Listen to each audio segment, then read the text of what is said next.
Antes de tudo, meu cumprimento, meu fraterno cumprimento a todos aos amigos e irmãos aqui presentes.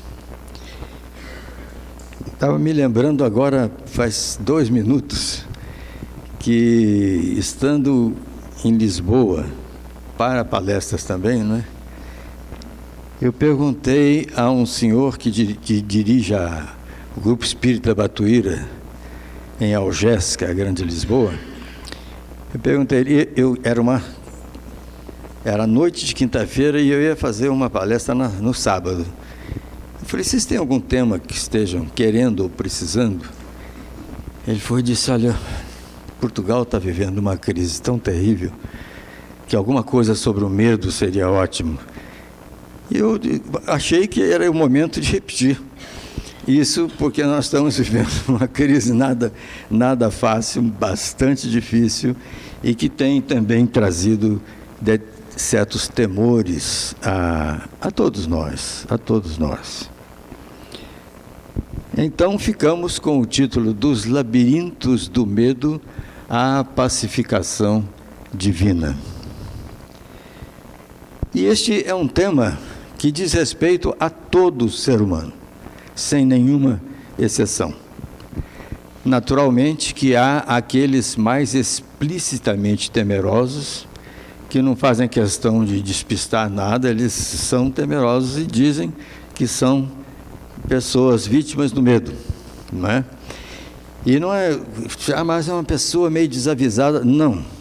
Um dos maiores filósofos da Inglaterra, Thomas Hobbes, que viveu no século XVIII e no início do XIX, Thomas Hobbes anotou no diário dele: no dia em que eu nasci, deu-se um parto duplo. Nasci eu e junto comigo nasceu o medo. Ele falou, e pessoas haverão de se beneficiar desta minha frase ao ler o meu pensamento filosófico, que ele era da área de filosofia política e é bem defensivo o pensamento dele. Ele se celebrizou com aquela frase que todo mundo conhece, o homem é o lobo do homem, né? É uma frase de Thomas Hobbes. Uma grande mente, um grande espírito, uma grande inteligência inglesa, Thomas Hobbes. E que não fazia a menor questão de esconder que ele era uma pessoa meio amedrontada mesmo, ao longo do existir, né? Mas tem aqueles mais discretos, um pouco mais envergonhados, que escondem um pouco seus temores, que não mostram muito o grau de temor que os faz viver, às vezes, um pouco sobressaltados, são mais discretos nesse sentido. Da mesma maneira que há aqueles que a psiquiatria e a psicanálise também chamam hoje de normopatas. Normopatas são aqueles que não têm medo de coisíssima nenhuma, são super valentes, têm medo de nada e tal. Dizem os psicanalistas, os psiquiatras, ele não conhece a si mesmo. Ele não sabe analisar-se, não é? Ele não sabe exatamente quem ele é, por isso há o nome de normopatia. É uma doença da normalidade, é uma normalidade sonhada, imaginada, não real. Porque, meus amigos e irmãos, nós somos muito frágeis, nós somos muito falíveis. Na verdade, imaginem que essas formiguinhas que carregam folhinhas de planta, elas têm 60 vezes mais força muscular do que o ser humano. Também a águia dos Andes, chamado condor, quando ele sobrevoa o lago Titicaca ou ele sobrevoa o Pacífico, a 2.000 metros ele enxerga o peixinho de menos de 30 centímetros na água, do qual ele precisa para se alimentar. E desfere um mergulho assim semicircular e vai lá e se alimenta. E se eu tirar esses óculos aqui, eu não posso dizer mais uma palavra com vocês. Na verdade, vira tudo arte de Modigliani, na melhor das hipóteses, né?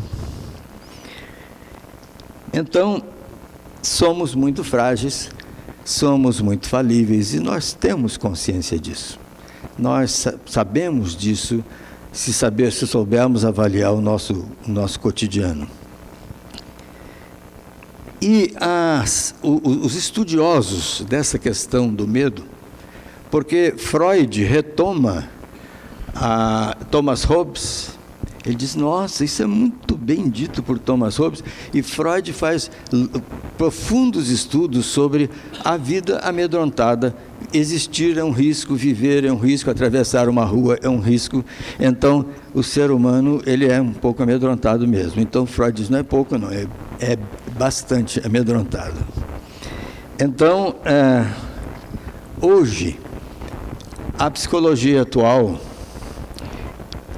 em termos de pesquisa, talvez não tanto em termos de consultório, mas em termos de pesquisa, a psicologia atual diz que quando um neném ou uma criança pequena, pouco mais que um neném, chora muito de madrugada, chora muito durante a noite, e apertando a barriguinha, a gente percebe que está flácida, ela não está endurecida. Daí, quando está endurecida, está com dorzinha de barriga. Mas se a barriguinha estiver flácida, pode saber que essa criança, por incrível que pareça, sofre de angústia noturna. Por quê? Porque existe uma coisa chamada inconsciente biológico filogenético, que é o inconsciente que trazemos da espécie humana, desde que a espécie humana passou a existir. E passou a existir num mundo que era muito mais das feras e das tempestades e das catástrofes do que do ser humano. Então havia muito medo. Terminar um dia vivo era um episódio assim extraordinário na pré-história. E para nós espíritas, quem é que vai nos garantir que nós todos que estamos aqui não estivemos na pré-história, naquelas cavernas, não é? Que antes da descoberta do fogo eram cavernas escuras, sujeitas à invasão de animais muito ferozes, não é? Então, são chamados medos ancestrais. E aí a psiquiatria pediátrica diz, olha, as crianças pequenas, os bebês, sofrem de medos ancestrais, sofrem de angústia noturna por medos ancestrais. Por isso é mais à noite que acontecem as choradeiras, o nervosismo da criança, aquela coisa que nós, pais e mães, conhecemos tão bem, não é? Bom, há também os medos de vidas passadas na concepção espírita e na concepção hindu, sobretudo dos Vedas, dos Upanishads e tal. Às vezes a gente ouve umas coisas parece uma piada, né? Às vezes tem gente que fala assim, lá vem os espíritos com a sua mania de reencarnação. Não se sabe a idade dessa crença. Ela tem a idade dos Vedas e não se sabe, perdeu-se na noite dos tempos a idade dos Vedas. E quando Krishna resolveu fazer uma síntese dos Vedas para o seu discípulo príncipe Arjuna, saiu o livro Bhagavad Gita, que é exatamente um resumo dos Vedas, maravilhoso resumo dos Vedas. Às vezes está publicado em versos, às vezes está publicado em prosa. A tradução que eu mais gosto, que eu vibro com ela, é de Valdomiro Lorentz, Francisco Valdomiro Lorentz. É um espírita histórico, Francisco Valdomiro Lorentz, porque ele era tcheco e ele precisou vir para o Brasil por razões políticas, ainda na época do Império Austro-Húngaro. Por razões políticas, ele precisou ser exilado aqui no Brasil. Ele tinha 17 ou 18 anos de idade. E, de repente, ele apresentou à editora Cultrix uma tradução do sânscrito do Bhagavad Gita. E aí o pessoal falou, vocês precisam conhecer essa criatura. Foram ao Rio Grande do Sul, ele era lavoureiro e dava aula para criança. Foram investigá-lo entre idiomas e e dialetos, ele falava 101 idiomas e dialetos. E aí um histórico espírita disse, mas eu quase não vejo livro na casa do senhor, como é que o senhor sabe isso tudo? Ele falou assim,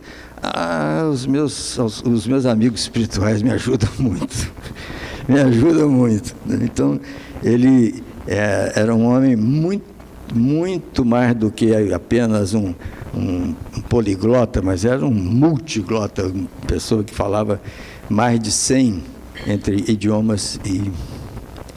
E a tradução do Bhagavad Gita, feita por Francisco Valdomiro Lawrence, é de uma beleza extraordinária.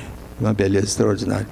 E lá, escrita em 4.800 a.C., 4.800 anos antes de Cristo, tem 2 capítulos sobre a reencarnação. Tem 2 capítulos sobre a reencarnação. Por isso nós falamos de medo de vidas passadas. Porque há o esquecimento reencarnatório. Aliás, na mitologia grega, eles criaram aquela coisa de vai nascer de novo, mergulha no rio Létis, que é o rio do esquecimento, porque se ele vier com a carga toda passada, ele não aguenta o tranco, né? Então, é o que se passa em termos reencarnacionais conosco, na verdade, porque eu tenho a impressão que se eu me lembrasse das minhas vidas anteriores, eu estaria em muito maus lençóis. Então, o medo das vidas passadas, ele quase nunca está na consciência. Pode ocorrer, como demonstraram o Dr. Ian Stevenson, na Universidade de Virgínia, e aqui no Brasil, o Dr. Hernani Guimarães Andrade, eles estudaram casos que evidenciavam reencarnação. Eram praticamente evidências, né? O Dr. Hernani Guimarães Andrade conta de uma menininha em São Paulo, descendente de família com sobrenome italiano, mas ninguém falava italiano na família.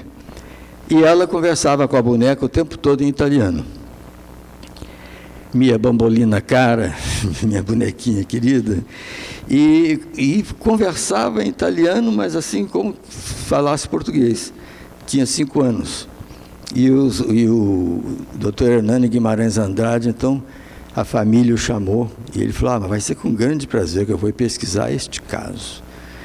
E um dia, ela falou que ela tinha morrido em Roma, numa colina, que se chamava, oh meu Jesus, nome é uma parada nessa altura da pré-adolescência, nome é difícil, mas era uma colina, e nessa colina havia uma casa de crianças órfãs, e tinha lá a mãe que todo mundo adorava, lá naquela, ela contando isso para o Dr. Hernani, e ela disse assim, um dia um dos meninos achou uma caneta linda durante a Segunda Guerra. Ele achou uma caneta linda e levou para a mãe. Nós nos reunimos todos em volta da mãe, assim, um mais curioso que o outro. Quando ela abriu, era uma mina, explodiu-se e morremos todos. Nesse episódio da abertura da caneta. E essa menina, até quase 7 anos, até 6 anos e 8 meses, ela se lembrava perfeitamente do que tinha vivido na Itália, durante a Segunda Guerra Mundial. E ele estuda 6 casos, o Dr. Hernani Guimarães Andrade, enquanto que o Dr. Ian Stevenson estudou mais de 100 casos, sugerindo reencarnação. Ele, que não era espírita, ele era professor da Universidade de Virgínia, diretor do Departamento de Psiquiatria e do recém-inaugurado, à época dele, Departamento de Parapsicologia. Então, o medo de vidas passadas e o medo da vida atual, os nossos medos atuais, não é? Na verdade, quando eu me preparava, quando eu ia escrever minha tese de doutorado, que foi sobre o Dr. Alceu Amoroso Lima, Tristão de Ataíde, muitos o conheceram pelo nome Tristão de Ataíde. Ele beirando os 90 anos, eu na época com 41, e nós conversando, e o doutor Alceu me disse o seguinte, ele falou assim, olha, eu escrevi um texto sobre o mito da infância feliz. Ele falou, e não é que eu acho que uma infância não pode ser feliz, não. É claro que uma infância pode ser predominantemente feliz. Acontece que uma infância tem quase nenhuma possibilidade de toda ela linearmente ser feliz, porque há sensibilidade. Ele disse, a ofensa não está no peso da ofensa, mas está na sensibilidade do ofendido. Quando ele me falou isso, eu fiquei assim bem parvo, porque eu tenho 3 filhos, e às vezes eu dava um pito nos 3, assim, ao mesmo tempo, né? 2 saíam assoviando, iam dar uma voltinha na rua, e o caçula ficava arrasado, parecia que era um caso pessoal, uma coisa muito séria com ele e tal. Aí ele sempre ia para o quarto tocar violão. Aí eu dizia para minha doce querida, que voltou para o mundo espiritual em junho do ano passado, eu dizia para minha doce querida, falei assim, olha, eu vou lá pedir desculpa ao Davi, porque não sobre o que eu disse, mas da maneira como eu disse, que eu estava muito bravo na hora, né? Aí chegava lá, ele estava tocando violão, assim, meio cabisbaixo e tal, e eu dizia, escuta, meu filho, eu vim pedir desculpa a você, não sobre o que eu disse, mas da maneira como eu disse, que você é muito sensível. Ele dizia assim, é isso aí, velhinho, senta aqui do meu lado, que um baixinho, quando pede desculpa, fica com 2,5 metros. Era o que ele dizia, né? E aí, doutor Alceu dizia assim, não há quem não tenha passado por algum trauma. E essa palavra grega, trauma, significa amassamento. Não é coisa pouca, não. Trauma é amassamento. Por isso que Freud dizia que nós, com os tratamentos, nós aprendemos a viver com os nossos traumas, mas nós não saramos. Não existe possibilidade de sarar do trauma. Tem possibilidade de aprender a lidar com os traumas pelos quais se passou, não é? Então, isso para não falarmos das dificuldades atuais. Na verdade, nós estamos vivendo uma coisa meio monstruosa chamada sociedade de consumo, na qual as coisas valem cada vez mais e as pessoas cada vez menos, e na qual nós vamos percebendo que o melhor da juventude, a juventude mais florida, está passando por uma vaziez, por um esvaziamento, assim, que dá muito dó a quem lidou com 43 anos dentro de universidade, como foi o meu caso, né? Ficava, às vezes, muito penalizado de ver criaturas grandemente promissoras, mas que estavam atrás de artista para fazer essa fotografia, como é que chama? Selfie. Para fazer, atrás de artista, para fazer selfie, e reunir turminha sexta-feira no shopping, uns negócios assim, de grande profundidade, né? Há um poeta norte-americano de nome Ernest Cummings. Ernest Cummings, quando completou 83 anos, ele escreveu no diário dele, ele escreveu assim, espero um desastre na minha vida há cerca de 71 anos, que nunca aconteceu. Quanta perda de tempo. Ele escreveu no diário dele, né? Então, são os medos atuais, os nossos medos que estão em nós, e conosco, com eles nós convivemos, né?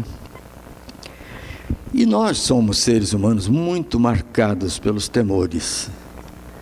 Não é que ninguém tem que ficar dando espetáculo de arrancar os cabelos, não, mas lá dentro de nós somos muito marcados pelos temores. Na verdade, alguns têm medo de morrer, uma grande parte tem medo de morrer, sobretudo no Ocidente. O Ocidente fez da morte uma assombração, uma coisa assim, não é? Então, eu me lembro quando eu era garoto, que morria algum vizinho, lá em Minas Gerais, eu sou mineiro, acho que já deu para perceber, né? Lá em Minas Gerais, quando morria algum vizinho, mas era uma choradeira, era um pranto, só faltava ranger de dentes. Era um negócio muito triste. E eu ficava inconformado com aquilo, porque não que eu achasse que era uma coisa natural morrer, mas eu não precisava entristecer a gente também, né, que é vizinho, que está aqui do lado e tal. Então, na verdade, alguns, uma grande quantidade tem medo de morrer, e uma boa quantidade tem medo de viver. A Organização Mundial de Saúde acaba de publicar um boletim dizendo que, no ritmo estatístico em que os suicídios estão indo, em 2025, o suicídio será a primeira maior causa de mortes no mundo, principalmente abaixo dos 30 anos de idade. Então, uns têm medo de morrer, outros têm medo de viver. E as dificuldades que nos incomodam quase que constantemente, por exemplo, uma delas é a dificuldade que nós temos de fruir o nosso momento presente. Nós estamos sempre muito preocupados com o que se passou, com o passado, muito preocupados com o que virá, não é? E, no entanto, o filósofo austríaco, judeu de ascendência judaica e religião judaica, Martin Buber, ele tem uma frase que eu acho belíssima. Ele diz assim: urge que nós transformemos o nosso momento presente em algo mais do que uma simples linha divisória entre o passado e o futuro. É preciso fruir a companhia das pessoas, é preciso fruir os momentos, é preciso saber fruir o momento presente. Isso para mim tem uma força enorme, porque Deus me deu um presente e eu passei 54 anos convivendo com uma criatura que era uma doçura extraordinária, né? A minha esposa, a minha saudosa esposa. E nós ficávamos, da tardezinha, eu ficava lendo e ela, no outro sofá, ela ficava fazendo artesanatos. E aí chegava um momento que ela dizia: agora chega, você vai finalizando sua leitura. Aí ela ia guardando as coisas e ela dizia: agora eu vou chamar os meninos, que os nossos filhos moram no nosso prédio. E dizia assim: casou e mudou. O meu não, os nossos mudaram para nós, para perto de nós. Então, 3 filhos, né? Então ela chamava os três casados e ficava aquele grupinho. E ela dizia: vou fazer um café medroso, como dizem os mineiros, que café corajoso vem sozinho. Café medroso vem acompanhado de pãozinho de queijo, de bolachinha e tal, né? Ela dizia: vou fazer um café medroso, fazia, e nós batíamos um papo gostoso aí de quase 1 hora.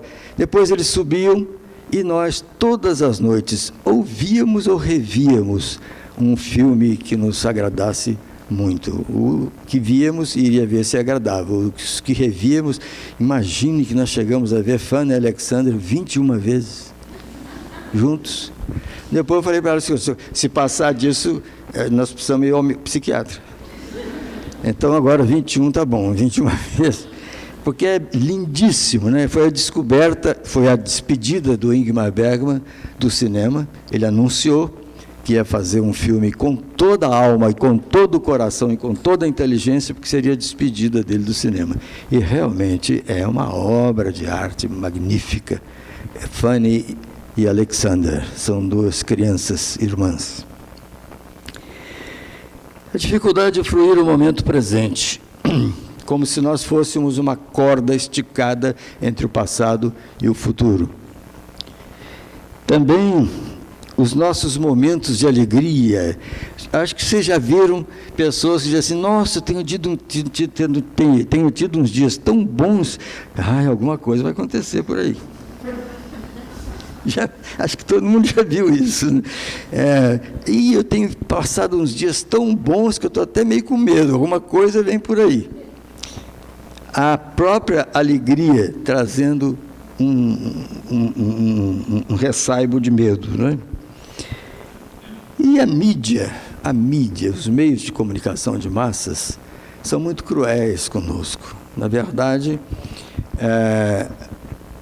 as coisas muito dignificantes, muito bonitas, muito inspiradoras, não fazem notícia. O que faz notícia é homicídio, latrocínio, corrupção, agora então, coisa de louco. Então, na verdade, nós sofremos muito, porque já temos aquele hábito, no início da noite a gente liga a televisão e bebe o nosso copo de angústia, com a mídia, né? E aí isso vai influir até o dia seguinte. Mas também tem um outro aspecto na mídia, são as informações médicas midiáticas, que nem sempre são verdadeiras, que muitas vezes são não convicções, mas ideias passageiras, que algum cientista comenta e a mídia já coloca, não é? Há mais de 47 anos, porque eu sempre tive síndrome do intestino irritável. Então, agora até que não, mas então, fui ficando velho e o intestino tomou juízo. Mas, naquela época, eu não podia usar açúcar, que me dava dores de barriga e tal. Aí eu comecei a usar esse adoçante, não é o sucralose, é o outro, aspartame. Pessoal, você precisa me ajudar aí. Então, tomei 47 anos, e lá, quando eu comecei a tomar, um amigo meu que dava aula junto comigo disse, olha, disse que esse adoçante de aspartame dá isso, dá aquilo, daquilo outro, eu estou esperando até hoje. 47 anos, não deu nada daquilo lá, não é? E a mídia noticia umas coisas assustadoras, em termos de medicina midiática, que não é tão confiável quanto a gente imagina que seja, né? E as inseguranças financeiras mesmo, as inseguranças materiais, que às vezes nos judiam muito. Na verdade, há um antropólogo norte-americano, Ralph Linton, ele, num livro muito interessante, já antigo, mas interessante, intitulado Cultura e Personalidade, ele diz assim, se eu tenho certeza que não vou ser feliz amanhã, eu começo a ser infeliz hoje. Não é? Então, as inseguranças materiais têm essa coisa de antecipar os sofrimentos humanos, né? Muito bem, então nós vamos delinear agora a questão dos temores, juntando psicologia e espiritualidade. Porque nesse tema nós não podemos ser muito superficiais, então nós vamos procurar delinear direitinho o que significam esses temores na vida humana. Vamos combinar um pouco, como eu disse, de psicologia e espiritualidade. Se resumirmos aquilo que Freud chamava de aparelho psíquico do ser humano, nós temos dois elementos. O consciente, que é o domínio das nossas ideias e racionalizações, o consciente, e temos o inconsciente, que é o campo das emoções, em grande parte indomináveis, que temos no profundo de nós. Então, esse aparelho psíquico, ele é complexo. Daí a complexidade que é o desenvolvimento do ser humano. Infância, primeira infância, segunda infância, pré-adolescência, adolescência, e a vida toda a gente vai vivendo e aprendendo e de vez em quando apanhando um bocado do próprio processo de desenvolvimento, né? Então, o ser humano Eu não preciso dizer a nenhum dos senhores que é o único ser que sabe que vai morrer. Isso não é pouca coisa não, gente, é parada dura, parada, eu não ia dizer que é parada cardíaca, mas aí já seria demais, é uma parada. É o único ser que sabe que vai morrer. E isso lhe impõe uma angústia existencial básica, não é? Caminhar necessariamente para o epílogo organísmico, para a morte física. Na verdade, como eu disse já, no Ocidente a morte foi feita numa assombração, numa coisa aterrorizante, muito difícil. E eu digo no Ocidente porque tenho lido sobre a mística oriental, sobre a vida no Oriente, e tenho conversado muito com amigos que viajam para a Índia, que viajam para certos setores do Oriente, e o pessoal é muito tranquilo com relação ao fato de que nasce-se e a vida é uma trajetória do berço ao túmulo. O pessoal é muito mais tranquilo do que nós conseguimos ser aqui no Ocidente.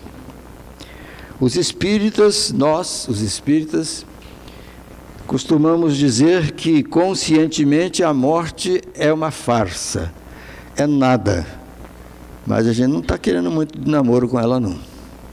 A gente considera que a morte não é nada, é simplesmente uma troca de dimensão, ou como se fosse a troca de roupa, uma troca de roupa é uma troca de dimensão existencial, e é mesmo, é isso mesmo, está muito bem definido pela doutrina espírita isso.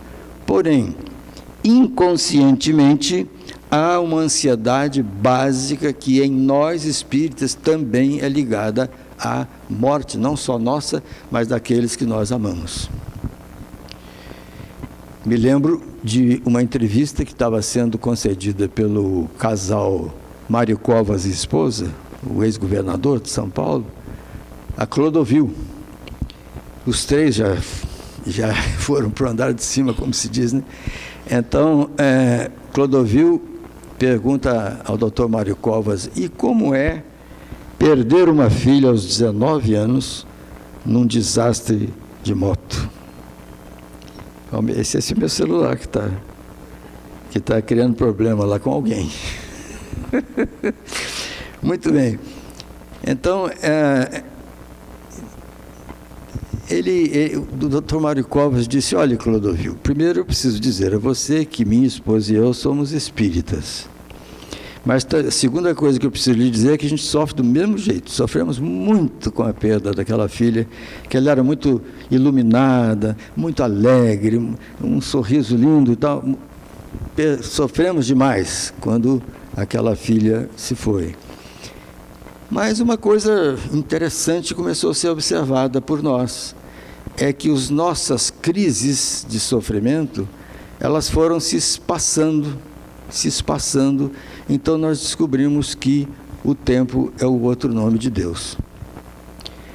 E hoje, ela é para nós uma doce saudade. A gente lembra dela, lembra das coisas que ela falava, dá risada, brinca muito com a memória dela, hoje é assim.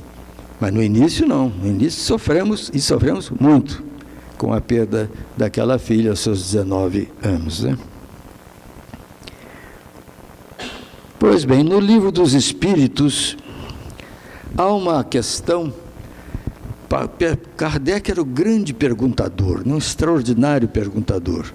E há um momento em que, quando os espíritos explicam que convivemos, desencarnados e encarnados, o Emmanuel, no livro Roteiro, ele diz que de desencarnados que estão entre nós, tem mais de 20 bilhões. A população do planeta é de 7 bilhões e pouco. E Emmanuel já dizia no livro Roteiro que tem mais de 20 bilhões de desencarnados que estão aí conosco.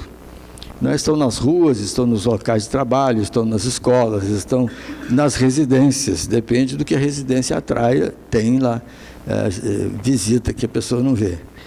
Então, na verdade, Kardec pergunta, mas estes desencarnados, eles influem na nossa vida? E a resposta do mentor é, Sim, muito mais do que vocês conseguem imaginar. Influem muito mais do que vocês conseguem imaginar. Muito bem. Então, já falamos demais de medo, de temores, de definição uma definição melhor do porquê desses temores. Agora nós vamos entrar na questão dos caminhos para a pacificação divina. Dos caminhos para a pacificação divina. As casas espíritas normalmente têm todas um grupo que se dedica ao que tem um nome genérico de acolhimento fraterno e que tem diferentes nomes segundo as casas. Eu já vi casas em que se chama orientação individual e familiar, já vi casas em que se chama apenas aconselhamento, mas o mais comum é acolhimento fraterno, não é? Nas casas espíritas. Agora, o que ainda não ficou, ao que nos parece, eu posso estar completamente equivocado, mas o que me parece é que o que ainda não ficou claro é que as pessoas que fazem atendimento, que participam do acolhimento fraterno, elas precisam estar muito bem preparadas para isto.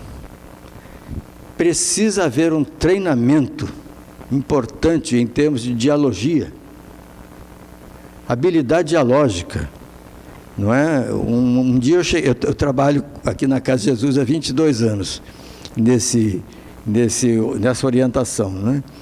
E aí um dia eu cheguei para a orientação e me disseram assim, olha, fulana de tal, que era uma senhora que trabalhava na recepção, ela vai começar a atender. E eu queria saber se ela pode fazer, ficar lá assistindo com você durante umas 2 semanas. Eu falei, claro, nenhum problema, pode sim. Então, uma professora, ela foi comigo lá para a minha sala.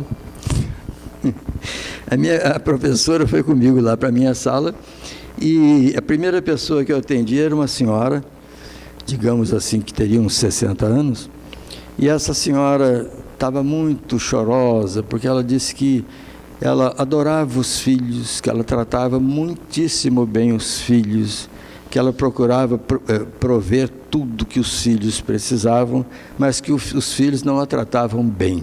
E ela ficava muito magoada com isso, tal, né? E eu fico ouvindo. O primeiro encontro tem 40 minutos, eu ouço 30. Aí depois os 10 finais é para combinar um novo encontro. Então, quando eu ouvi bastante, até porque as pessoas não estão conseguindo ser ouvidas nem nas suas casas, então precisa ouvi-las. Não é emprestar o ouvido, é ouvir com interesse mesmo, por aquilo que está sendo narrado. Aí, nos 10 minutos finais, eu disse a ela, olha, dona, vamos combinar um novo encontro. Ela falou, eu ia lhe pedir isso. Eu falei, então ótimo, já estamos combinados. A senhora só passe lá na recepção e veja a data. E aí nós vamos prosseguir com o nosso diálogo aqui, não é? Saiu a senhora, se despediu muito simpaticamente de nós e tal, saiu. A estagiária disse, mas está na cara que é uma mãe sufocante. Uma mãe que não dá espaço para os filhos, e não sei o que e tal, mãe patroa, e não sei o que. Eu falei, então você já sabe tudo que você não vai falar para ela. Ela falou, como assim? Isso é insincero. Eu falei, não é insincero. Se você souber fazer as perguntas todas, ela vai chegar a essa conclusão, mas sem nenhuma imposição. Porque não é brincadeira quando Jesus diz, não julgueis para que não sejais julgados. Porque com a mesma medida com que julgardes, sereis julgados. Então, nada de julgamento. É preciso saber fazer as perguntas necessárias e adequadas. A própria pessoa vai chegar a essa conclusão. Não é? Então, exige muito treinamento. O grupo de atendimento precisa ser muito bem treinado, na verdade, né? Precisa ser muito bem treinado. E não basta, por exemplo, ingenuamente dizer-se para uma pessoa que chega ruinzinha e deprimida e tal, e dizer para ela, não tenha medo, pois o medo é falta de fé. Aí ela vai arrasada para casa. Além de eu ter medo para caramba, eu não tenho fé. Então, não é dessa maneira que se dialoga, não é? Tem muito de psicológico, muito embora saibamos todos que mais de 60% é realizado pelas entidades espirituais que nos assistem. Mas, se nós não soubermos, no nosso 35%, 40%, dialogar com perspicácia e com sutileza, a coisa pode desandar, não é? Pode desandar. Então, esses grupos de atendimento, eles precisam ser treinados no princípio da escuta, saber escutar uma pessoa que está ansiosa por falar. Escutar com interesse. Princípio da escuta. No princípio da aplicação dos recursos que a casa tem para oferecer àquele que está necessitado. Por outro lado, o princípio dialógico, volto a dizer, é muitíssimo importante. O princípio dialógico tem que ser muito sutilmente trabalhado, né? E conseguirmos, não com carolice cansa qualquer um. Carolice e puritanismo são duas coisas que a mim sempre cansou muito, né?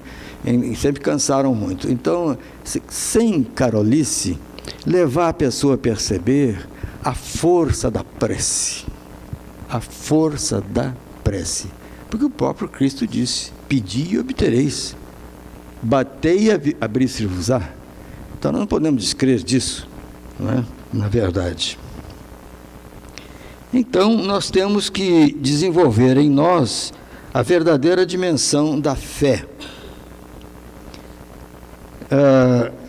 Em Hebreus, na carta de São Paulo aos Hebreus, no capítulo 11, versículo 1, o apóstolo Paulo encanta, dizendo o seguinte, porque a fé é o firme fundamento das coisas que se esperam e a certeza das coisas que se não veem.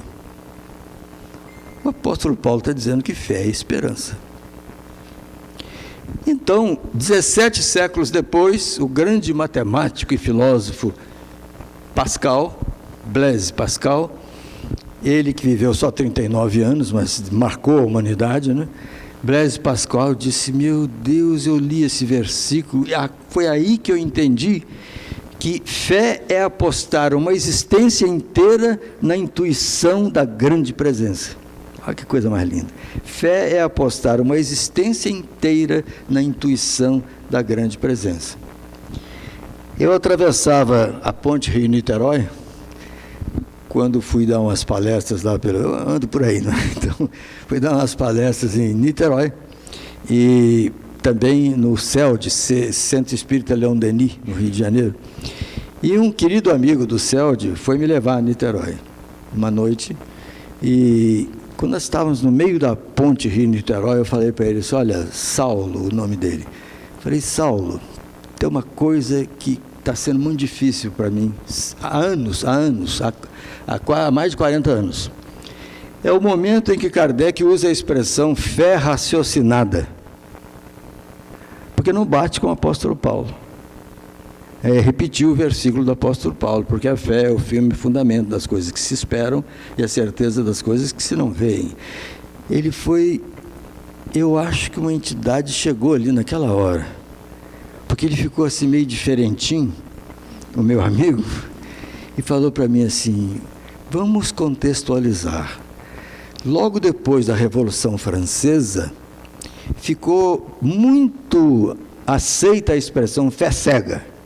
Fé cega, fé cega. E aí Kardec, o que ele podia opor a isto? Fé raciocinada. Não que ele achasse que a emoção está dispensada, que a intuição está dispensada, não é. Mas precisava ser raciocinada para não ser cega, como a fé que se acusava que a fé era cega. Eu falei, ô meu querido, eu preciso, lá, quando a gente chegar lá que for tomar um café, eu vou dar um beijo em você. Porque isso me resolveu uma questão de muitos anos que eu trazia comigo, né? Olha, confiar nas promessas evangélicas.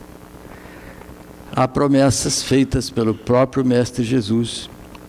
Há promessas que foram mediunicamente transmitidas pelo apóstolo Paulo, pelo apóstolo Tiago, por João, o evangelista, que também escreveu, além do evangelho, escreveu epístolas, por Tiago. Então, há várias vezes na Bíblia a promessa, no Novo Testamento, nos evangelhos e nas epístolas, há a promessa de que chegaria um dia em que esse mundo passaria por uma transformação e sairia da condição de mundo de sofrimento e de provações. Isso está no texto bíblico. E isso é das coisas mais fortes que nós encontramos nas revelações das entidades da pleiade do Espírito de Verdade no século XIX, no Livro dos Espíritos, no Livro dos Médiuns, enfim, nas obras essenciais da codificação espírita. Então, confiarmos nas promessas evangélicas. Jesus nunca enganou ninguém. Ele disse, no mundo tereis aflições, mas tende bom ânimo, eu venci o mundo. O que ele não disse foi quando, que época, quando que seria isso, na verdade, né? A mesma coisa ocorre quando nós lemos um belíssimo livro de Humberto de Campos, psicografado por Chico Xavier, Brasil, Coração do Mundo, Pátria do Evangelho. Eu resisti para ler esse livro, eu achava muito arrogante o título. Eu resisti um tempo para ler esse livro. Quando eu li, eu fiquei deslumbrado com o livro. Porque Hillel, que foi o maior rabino da história do rabinato judaico, avô de Gamaliel, que foi o preceptor do apóstolo Paulo, e Ismael, o anjo Ismael, eles dizem a Humberto de Campos, isto acontecerá. Em nenhum momento eles dizem quando, em que ano, em que século e tal. E ele ainda Ismael lembra o rei Salomão, quando o rei Salomão diz assim, 1000 anos são para Deus como um dia. E aí é interessante a gente pensar que de Moisés até Jesus teve um dia e meio, mais ou menos, né? E de Jesus até aqui mais 2 dias. Nós estamos no 34º, nós estamos perfazendo o 4º dia para Deus, né? Para nós, milênios, né? Então, exercitar-nos sempre para que evitemos pensamentos de negatividade. Se algum dia alguém disser que se beneficiou com pensamentos de negatividade, olha, está difícil de poder acreditar nisso. Porque o grande negativista que marcou a história da filosofia, Nietzsche, o alemão Nietzsche, ele se prejudicou tremendamente com toda aquela negatividade do pensamento dele. E perto, quando ele já estava à beira de entrar em surto mental, né, ele disse, eu cavei muito o meu sofrimento, disse Nietzsche. Então, tudo que nós devemos e precisamos é evitar pensamentos de negatividade. Fundamento científico, Carl Gustav Jung. Jung, que trabalhou com Freud, depois houve uma dissidência entre um e outro, mas foi uma das 3 maiores figuras da história da psicoterapia e da psicologia analítica. Ele criou a psicologia analítica, Jung, o suíço Jung, Carl Gustav Jung. E Jung dizia, a nossa imaginação é ativa. O que nós imaginamos afeta todo o nosso sistema celular, o nosso sistema endócrino, nosso sistema nervoso, afeta todo o nosso ser. Então, há pessoas que conseguem se curar de enfermidades difíceis procurando fazer visualizações positivas. E há pessoas que nem têm uma doença muito séria e acaba ficando séria exatamente porque visualizam negatividades, e enfim, essas pessoas que a gente sente muito pena porque elas se queixam o tempo todo e não dão a positividade de que precisam, não dão a si a positividade que precisam. Não é por outra razão que o mentor, aliás, ele era o instrutor de Chico Xavier, mentor do Brasil, Emmanuel, ele, a cada passo ele diz: cuide da tua casa mental, ela precisa de limpeza, ela precisa de sol, ela precisa de ar, oxigênio. Cuide da sua casa mental, para que você possa fruir a existência com saúde. Então, nós encontramos, tanto no Antigo Testamento quanto no Novo Testamento, textos que são anti-ansiedade e anti-medo. Por exemplo, o rei Salomão, né, todos sabem que o rei, não sei se todos sabem, mas o rei Salomão, ele assim que ele foi entronizado, ele criou um grupo de sábios egípcios, babilônicos e de vários lugares. E aí esse pessoal discutia com ele, rei Salomão, em horários determinados, discutia com ele. O grupo escrevia e dava para ele colocar de acordo, e o grupo fazia questão que quem assinasse fosse o presidente do grupo de sábios, que era Salomão.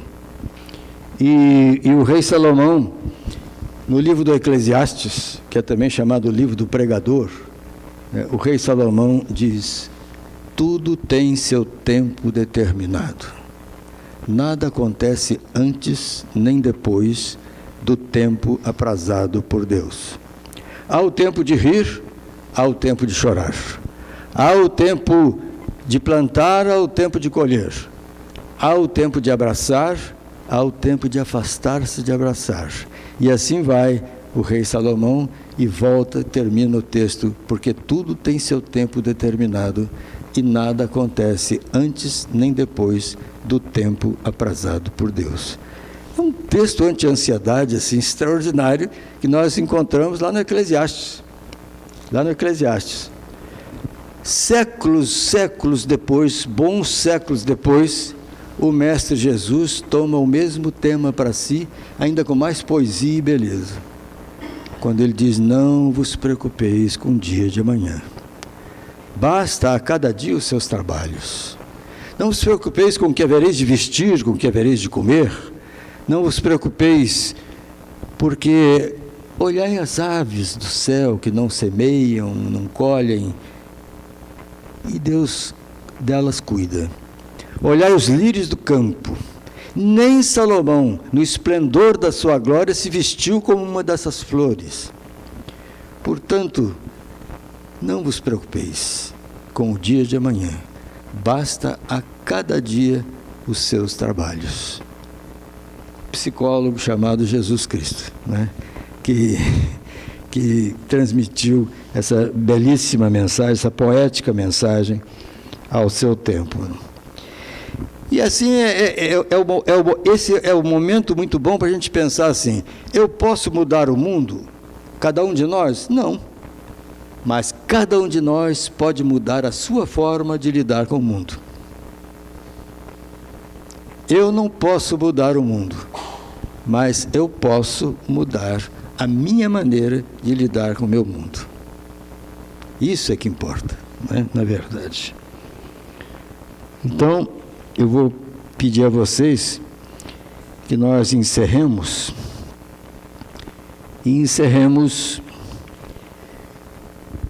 declamando um poema escrito pelo rei Davi, pelo pai de Salomão, o rei Davi.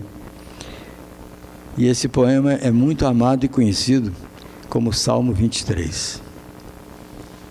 O Senhor é o meu pastor, e nada me faltará. Deitar-me faz em verdes pastos, guia-me mansamente a águas tranquilas, refrigera a minha alma, guia-me pelas veredas da justiça, por amor do seu nome. Pois ainda que eu andasse pelo vale da sombra da morte, não temeria mal algum, porque tu, Senhor, estás comigo, a tua vara e o teu cajado me consolam. Preparas uma mesa perante mim na presença dos meus inimigos. Unges minha cabeça com óleo, o meu cálice transborda. Certamente que a bondade e a misericórdia me seguirão por todos os dias da minha vida, e habitarei na casa do Senhor por longos dias. Esse é o grande poema mais conhecido do rei David. E se vocês tiverem paciência, eu vou mostrar a vocês também um texto muito bonito. Foi escrito por um descendente de alemães que viveu nos Estados Unidos na transição do século XIX para o XX. Ernest Herrmann tem o título Desiderata. Ficou muito conhecido porque o Cid Moreira disse isso no Fantástico de uma maneira emocionante. Ele leu isto no Fantástico. Antigamente, o Cid Moreira está de velhinho. Até parece que eu não estou, né? Que coisa. Desiderata. E o texto diz: vá calmamente entre o barulho e a pressa e lembre-se da paz que só existe no silêncio. Na medida do possível e sem se atraiçoar, tenha boas relações com todas as pessoas. Diga a sua verdade quieta e calmamente. Ouça os outros, mesmo os obtusos e ignorantes, eles também têm uma história a contar. Evite as pessoas ruidosas e agressivas, são vexações do espírito.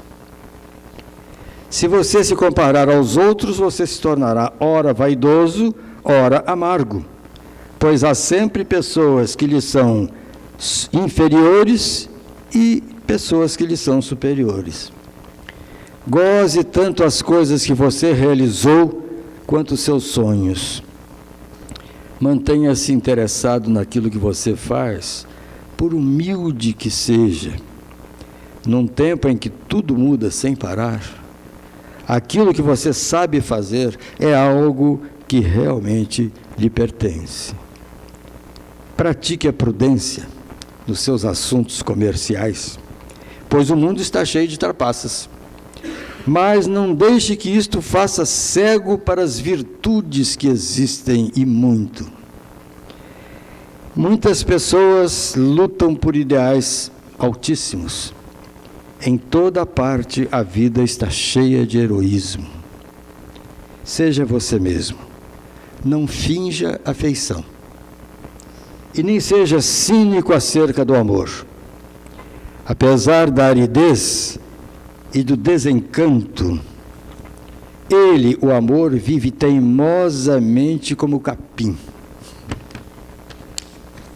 Aceite com alegria o conselho dos anos, deixando graciosamente para trás os prazeres da juventude.